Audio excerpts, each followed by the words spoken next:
Is we have a connector that goes to two of these switches in here, and these switches, as this goes across, will change voltage.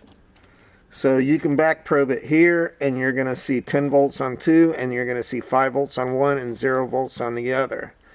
This is where you back probe your connector to the switches. Slides over. Like you see, the motor here is what makes this slide over.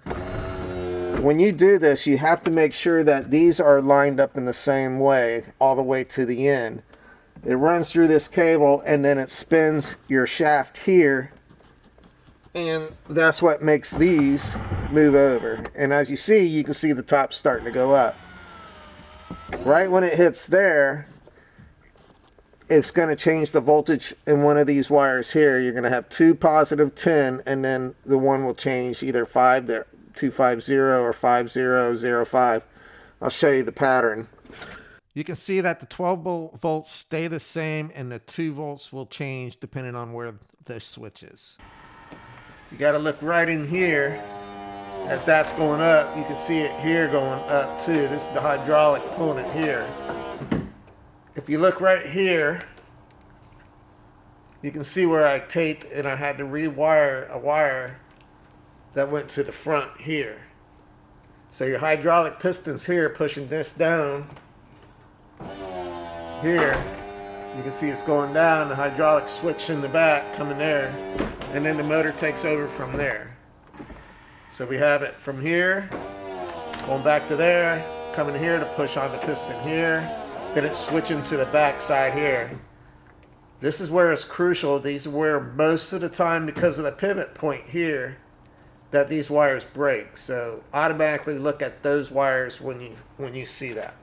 Now we're going to look at the back latch assembly area. So on the left, you can see where it says push button. If you push that button down, you'll be able to turn that Allen, which will release the cables to the bottom like you see, and then that will allow the bonnet to go up. Other pivot points start to go up. Now watch, when that all hits that point there where it's all the way up, you're going to see your cables here move in, and what this does, it unlocks your top piece, this piece here. So now this is unlocked to where it can move up and down. See, it's unlocked. If it's locked, which we'll go back down here, you can see it's locked down, so it's not going to move. So this piece will not move when that cable is not driven up. So when you see the cable up here, you know that lock there is locked.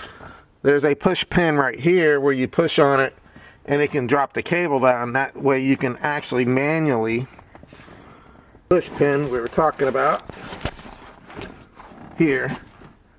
So this will actually bring that cable to where it will release to where you can hit that. So now once the cable's done, you're going to see the top. As you see the top go up, you're going to hear another click, and then now your bonnet or your back piece is going to start to go up. Once that click, there's another switch in there which feeds the computer.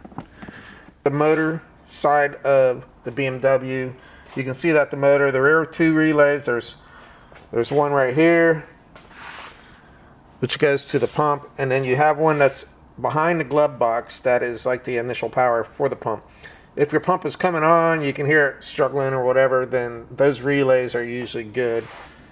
They very rarely go bad, so most of the time it's in the pump or the solenoid or a broken wire or the latch assembly or the front piece where the points are going. Most common are in the front section, so, and the pump is very common. So here's the solenoid that I was talking about. When your latch goes up, 0 when it goes to lock, and now we're going to reopen it. And then once you see the solenoid change, That will change the position of the fluid.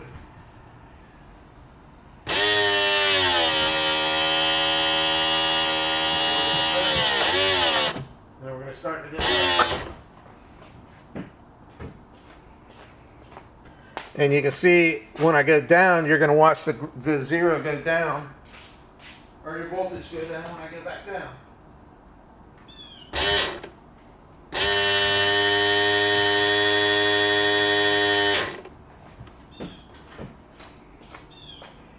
See how it changed to zero? Then when it goes back up, we're going to go back up. And when it locks, it's going to go back down to zero. And this is what changes that direction of the fluid.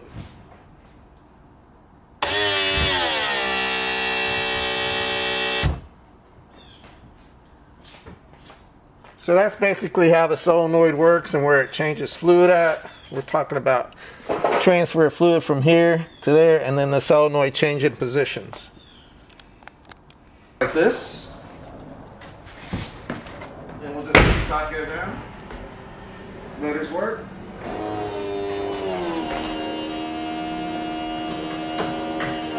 Top goes up.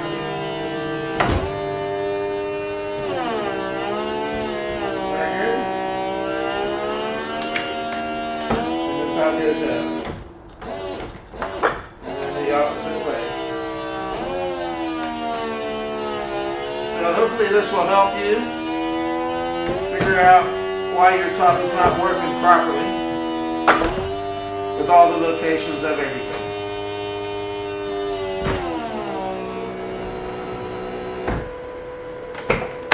I want to thank you for watching this YouTube. Please hit the like button and subscribe, and hit the bell for notification.